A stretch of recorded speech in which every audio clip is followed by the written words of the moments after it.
Oi, gente!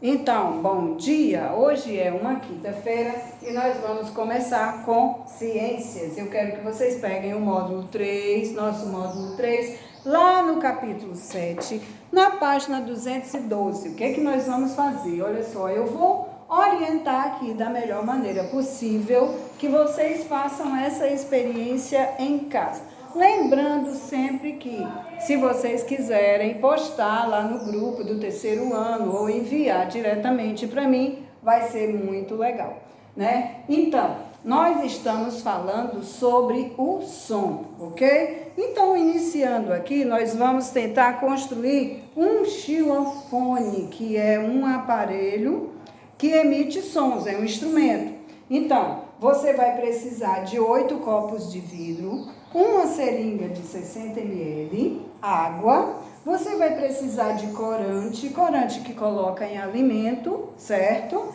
Você vai precisar de lápis, eu acredito que você possa usar no lugar do corante, se você tiver na sua casa, a tinta guache, certo? Tinta usada em papel.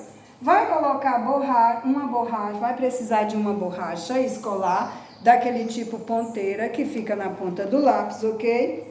E para início nós temos, você acha que as características de um material podem interferir nos sons produzidos por ele? Então, gente, sim, as características de um material vai interferir no som que aquele instrumento vai produzir, certo? Depende do material, se fino ou grosso, se claro ou escuro, se um material áspero, plástico, de couro, não sei. Tudo isso vai interferir no som que vai ser emitido, ok? Primeiro você vai colocar os copos lado a lado, olha, sem que nenhum toque no outro, certo? Lado a lado, sem encostar.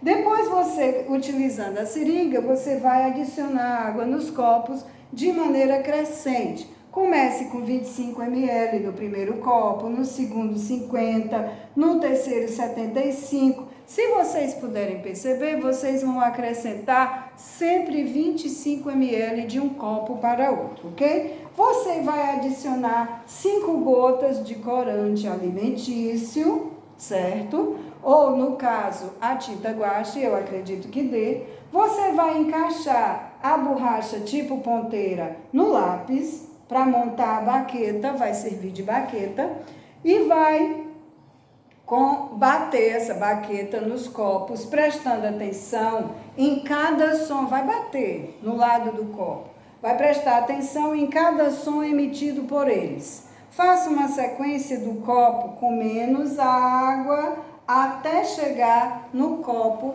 com mais água. Você pode utilizar os copos para compor ou para tocar uma música que você já conhece. Então, sempre no final de Ciência na Prática, você tem um questionário de perguntas, poucas perguntas, que você vai escrever, vai registrar no seu caderninho o que você observou praticando ciência, né? Fazendo essa experiência. Se nesse experimento, como o som foi produzido, qual copo produziu um som mais agudo, qual copo produz um som mais grave, mais grosso, e se nós podemos afirmar que nessa atividade a quantidade de água dos copos interferiu no tipo de som produzido, emitido, e justifique, diga por quê, certo? A quinta questão é sempre uma conversa entre os colegas que nós não vamos poder ter agora, mas eu acredito que logo, certo?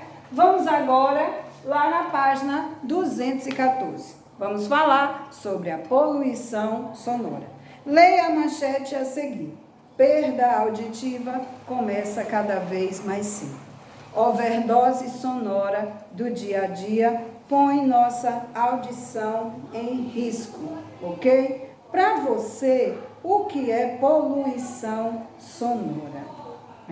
Porque você pensa em poluição e pensa em sujeira, né? Então, gente, um som sujo, como é assim um som sujo? Poluição sonora.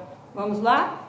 Vamos ver aqui? Vamos entender? Então, carros de som, obras de construção, um tráfego intenso de veículos, boates, bares, sirenes de ambulância e de polícia, televisor, aparelhos de som em alto volume, fones de ouvido. Essas são algumas fontes de sons às quais estamos expostos diariamente, principalmente nas grandes cidades, ok? Então isso é poluição sonora, gente. São muitos sons ao mesmo tempo, é um som muito alto que chega a incomodar. Isso é poluição sonora.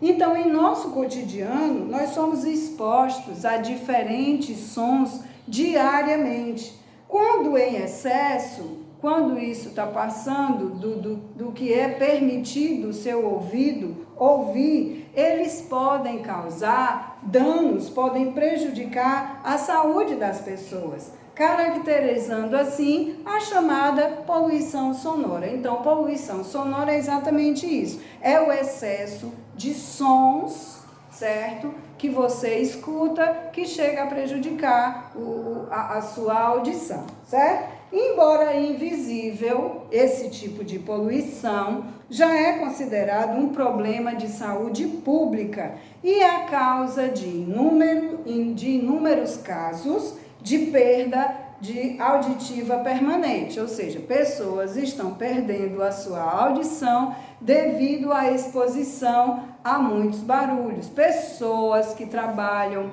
em lugares que tem uma máquina lá, indústrias, eles precisam de proteção auricular, como a gente chama, que é uma proteção nas orelhas, tá? Que impeça que você escute aquele barulho, certo? Isso já é lei no caso de um trabalhador que trabalhe num lugar onde há poluição sonora, que ele seja protegido, porque pessoas estão ficando surdas por causa desse tipo de poluição, ok? Então, além disso, o excesso de sons no ambiente pode causar problemas cardíacos, distúrbios do sono, dificuldade de aprendizagem, principalmente em crianças, estresse, dores de cabeça, tontura, irritabilidade. Também, gente, tem que prestar muita atenção no volume que você escuta quando coloca o fone de ouvido.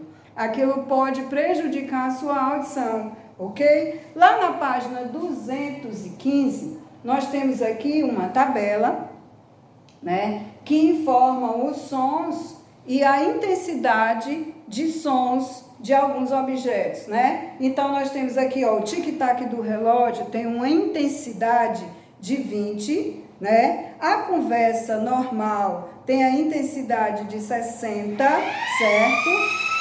O tráfego, estou na escola.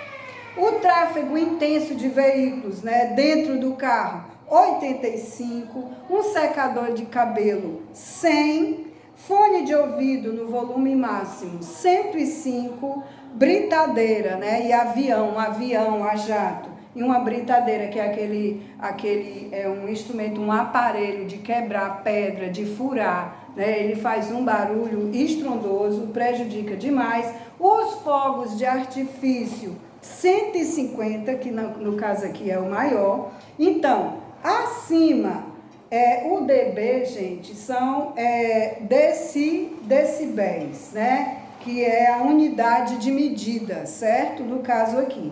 Então, acima de 85 decibéis, os sons podem causar danos permanentes à audição. Então, aqui, gente, olha, tem vários acima de 85, né? Portanto, é recomendado limitar o tempo de exposição a sons com esse nível de intensidade. O quadro ao lado, olha, essa tabela aqui ao lado, mostra o máximo de exposição sem proteção que pode evitar lesões. O nível de intensidade sonora, né? No caso, os decibéis. 85 por, no máximo, 8 horas. Você pode ouvir um barulho de 85 decibéis. 90 decibéis durante 4 horas. Aí vai aumentando a intensidade, né, do som e vai diminuindo o tempo que você tem que ficar ouvindo, certo? Olha, 94, 2 horas, o de 100 decibéis por 1 hora, o de 105 somente por 30 minutos e o de 110 por 15 minutos, ok? Então, e vocês sabiam que os sons poderiam, assim, prejudicar a saúde de vocês, né? Então, gente, realmente é preciso cuidar da saúde auditiva. E isso pode ser feito adotando medidas individuais. Você pode individualmente tomar esse cuidado com o fone de ouvido, o som em casa, o volume da TV, né? E coletivamente, quando você, no caso de trabalhos, né, de pessoas num setor de trabalho que tem que usar um aparelho, ou estão lá e tem que ouvir, esse é um cuidado coletivo também. E o que pode ser feito, né, gente? O que pode ser feito para evitar os danos à saúde causados pela poluição sonora? Então, isso que a gente acabou de falar, né? Evitar aparelho de sons com sons muito altos, a TV, o fone de ouvido e tal. Agora, lá na página 216, nós temos aqui algumas medidas, uma lista de medidas que ajudam a reduzir, né, esses danos causados pela exposição excessiva aos sons em nosso cotidiano. Então, vamos lá.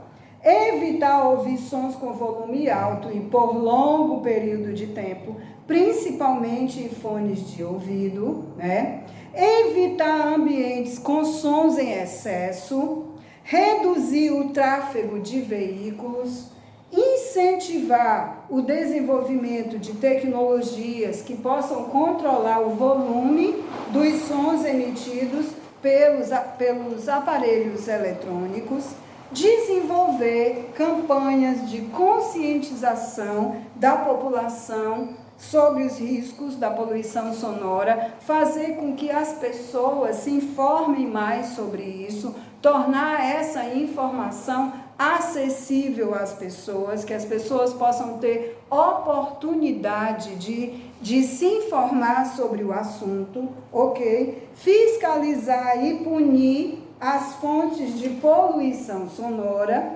usar protetores auriculares, certo? Usar protetor de ouvido. Protetor auricular são protetores auriculares, são protetores de ouvido. O cuidado com a saúde, gente, é um ato de amor próprio, certo? A gente tem que ter hábitos saudáveis no nosso dia a dia e incentivar, né, que outras pessoas também conheçam esses hábitos saudáveis. Com base nos problemas de saúde relacionados à poluição sonora, o Inmetro, certo, desenvolveu um selo. O Inmetro é a sigla do Instituto Nacional de Metrologia, Qualidade e Tecnologia. Então, ele faz uma fiscalização de instrumentos de trabalho, de objetos, se está de acordo com a norma, né, com a lei que deve ser, ok? Então, se um aparelho está pronto a ser colocado no mercado de acordo com as regras de funcionamento, é isso quem faz, é o Inmetro, ok? Então, o selo ruído classifica os aparelhos eletrônicos em uma escala de 1, que é o mais silencioso, e a de 5, que é o menos silencioso. Então, além de informar o nível de intensidade sonora que ele emite, ok? Dessa forma, as pessoas podem optar pela compra de equipamentos mais silenciosos, incentivando o desenvolvimento desse tipo de produto. Então, gente, o Inmetro colocou esse selo, está colocando esse selo nos equipamentos como liquidificadores, secadores de cabelo, aspiradores de pó, para que as pessoas possam optar pela compra. O selo 1, começa pelo selo 1, que é o mais silencioso. O 2, um pouquinho mais barulhento, menos silencioso, e aí vai aumentando até o nível 5. E aí a pessoa tem a opção de encontrar esse selo nesses aparelhos e optar pela sua compra, ok? Então, lá na página 217, nós temos uma questão. Ele pede que você recorte de jornais ou revistas a imagem de alguma situação que você considera que existe poluição sonora e colhe aqui nesse espaço. E você, no caso, vai identificar a fonte responsável pela poluição. Então, o que você vai fazer? Você vai procurar, por exemplo, um trabalhador quebrando pedra com uma britadeira. Estou dando um exemplo. Você pode procurar outros tipos de poluição sonora. E aí, quando você colocar o nome da fonte, qual é o nome da fonte? A britadeira, o instrumento que ele está usando para trabalhar. Se você pode colocar vários carros no trânsito, certo? Vamos supor que eles estejam buzinando o barulho dos motores, isso é poluição sonora. Então, você vai colocar lá, fonte, trânsito, ou carros, veículos, ok? Você vai colocar a fonte. Você agora vai circular na questão 2 as medidas que ajudam os danos à audição que podem ser causados pelo equipamento utilizado pela criança na fotografia. Olha, a criança na fotografia, ela está com fone de ouvido.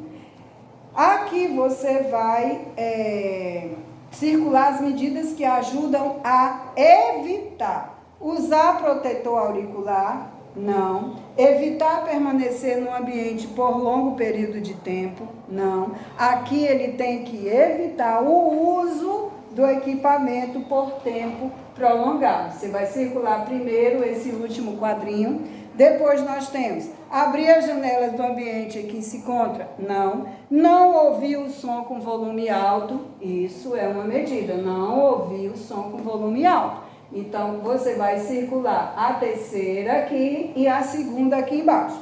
Não utilizar hastes flexíveis para limpar as orelhas, não tem nada a ver, ok? Agora, lá na página 218, para encerrar nossa aula, você vai ler a manchete a seguir. Vamos ler, né? Minhocão, 2 pontos. Tirar veículos reduziria a poluição sonora pela metade, diz estudo. Um estudo feito em parceria com a Secretaria Municipal de Desenvolvimento Urbano, a SMDU, mostrou que o local é um dos pontos mais ruidosos de São Paulo. Então, qual é o assunto tratado na manchete? É a poluição sonora gerada pelos veículos. Esse é o assunto. E lá na B, circule na manchete a fonte de poluição sonora. Então, gente, qual é a fonte? De onde está vindo todo o barulho? Então, veículos é a fonte. Circula a palavra veículos na manchete. Lá na questão C, diz o seguinte: nos ambientes que frequenta, aliás, ele faz uma pergunta. Nos ambientes que frequenta, como residência, escola e parques, essa fonte de poluição sonora afeta você? Então, o veículo, a fonte de poluição tratada aqui na manchete, que são os veículos, afeta você na sua residência, na sua escola e nos parques? Eu acredito que nos parques, né? Na sua residência você não vai ser incomodado pelo barulho de um veículo. Na sua escola também não, mas nos parques sim, ok? Então, quarta questão, assinale a palavra que substitui o triângulo em cada frase, completando corretamente. Então, vamos lá. A poluição sonora pode causar resfriado ou insônia, além dos problemas auditivos. A insônia, né, gente? Resfriado não tem nada a ver. B, para sons com 90 decibéis, o tempo de exposição máximo diário indicado é de 4 horas ou 8 horas? 4 horas. É só dar uma olhada naquela tabelinha aqui, olha, da página 215, ok? E lá na C, a poluição sonora causa perda passageira da audição ou uma perda permanente? Causa uma perda permanente, uma perda para sempre, né? Não é algo que você vai perder e depois vai voltar, é permanente. Então, aqui, gente, no segundo quadrinho, ok? Gente, olha só, terminamos a nossa aula de ciências. Façam aquela ciência na prática daquele xilofone e coloquem lá no nosso grupo, tá bom? Beijo e até a próxima aula de ciências. Tchau, tchau.